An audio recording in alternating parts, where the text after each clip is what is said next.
শাশুড়ি মা তাড়াতাড়ি তাড়াতাড়ি তাড়াতাড়ি এখানে বসে বসুন। আরে বসুন না, এখানে বসুন, তাড়াতাড়ি করতে হবে, বুঝেন না ব্যাপারটা?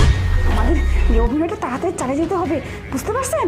না হলে কিন্তু সমস্যা হয়ে যাবে। আরে শুনুন শাশুড়ি মা, এমনভাবে অভিনয় করবেন যেন মনে হয় সত্যি মনে হয়, ঠিক আছে? মিথ্যে যেন কোনো কিছু মনে না হয়, কারণ আপনার ছেলের কাছ থেকে টাকা আদায় করতে হলে না আমাদেরকে এরকম মিথ্যে অভিনয় করতেই হবে, তাছাড়া কিন্তু আমরা টাকা পাবো না, ঠিক আছে? ঠিক আছে, হ্যাঁ, অভিনয় করতে সারপ্রাইজ! নয়ন, তুমি চলে আসছো, দেখো মায়ের কি অবস্থা হয়েছে। আরে মা, মায়ের এই অবস্থা কি করে হলো? মা সিঁড়ি থেকে নামতে পড়ে গিয়ে এরকম মাথা ফেটে গেছে, এখন তো খুব অবস্থা খারাপ। আরে কোনো মতো ব্যান্ডেজ করে রাখছি, আমি ডাক্তারকে ফোন দিয়েছিলাম, ডাক্তার বলছে হসপিটালে নিয়ে যেতে হবে, অনেক টাকা লাগবে, চিকিৎসা করতে, অপারেশন করতে হবে, ব্রেনে খুব আঘাত পাইছে মা। কি বলতেছো তুমি এসব কথা?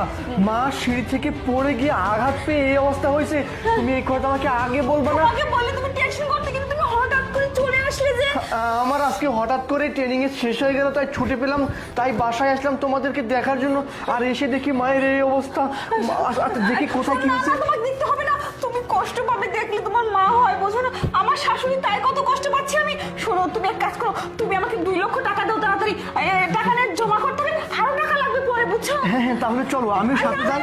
তোমার যাওয়া যাবে না তো, মহিলা মানুষটার ওখানে অন্য কাউকে এলাও করে না, উনি একজন মহিলা না, শুধু আমাকেই দিতে হবে, পুরুষ মানুষ যাওয়া যাবে না, তুমি যতই ছেলে হও না কেন, তুমি আমাকে টাকাটা দাও তাড়াতাড়ি। আরে আমিও যাই সাথে গিয়ে। শুনো, আমি টাকা দিব, টাকা দিয়ে অপারেশন থিয়েটারে ঢুকবো, আমি ঢুকে দেখবো যে কিভাবে অপারেশন করে।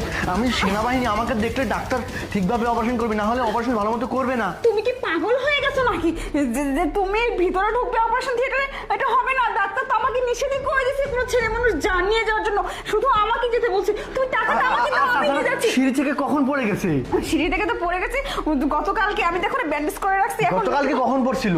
গতকালকে বিকেলে, তো সিঁড়িতে নামার সময় পড়ে গেছে, তুমি টাকা দাও। গতকালকে বিকেলে পড়ে গেছে, তুমি আমাকে একটাবারও বলো নাই। আচ্ছা চলো, আমি সাথে নিয়ে যাই আমি তো অপারেশন বলছি- থিয়েটারে।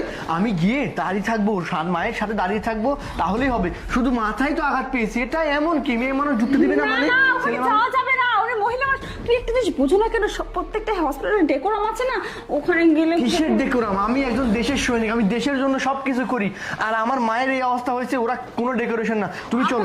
আচ্ছা ঠিক আছে, আমাদের সেনাবাহিনীতে ভালো ডক্টর আছে, ওনারা সরকারি ভাবে সার্ভিস দিয়ে থাকে, আর উনি তো আমার মা, ওনার জন্য চিকিৎসা ফ্রি। আমি মাকে আমার ক্যান্টিনে নিয়ে যাব, ওখানে নিয়ে গিয়ে আমাদের ডাক্তার দিয়ে ওনাদেরকে আমি চিকিৎসা করাবো। আমাকে দেখতে দাও, আঘাতটা কোথায় দিয়েছে। তোমার দেখার দরকার নেই, তুমি ছেলে না।